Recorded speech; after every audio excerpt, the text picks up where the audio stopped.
Warga Kota Palembang dibuat heboh padamnya listrik secara serentak, Senin, tanggal 4 Juli tahun 2022.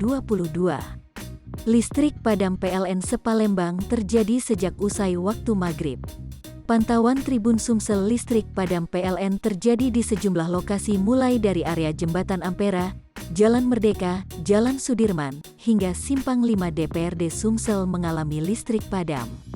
Lampu jalanan yang biasanya menyala pada malam hari, tak berfungsi sama sekali, begitupun di Simpang 5 DPRD Sumsel akibat listrik padam.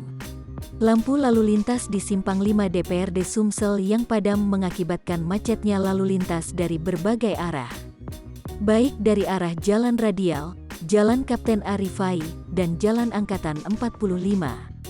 Kendaraan roda 2 dan 4 saling klakson dan berebut untuk mendapat celah agar bisa melintas dan tak lama terjebak kemacetan.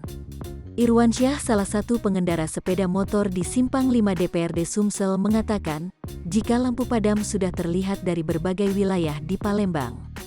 Dari pesan berantai yang diterima tribunsumsel.com disebutkan ada gangguan penghantar di Lahat Bukit Asam Info PLN.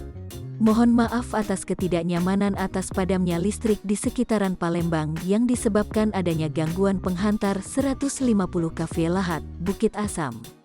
Petugas sedang melakukan recovery gangguan, mohon doanya agar bisa segera nyala kembali. Jangan lupa subscribe, share, komen, dan like ya!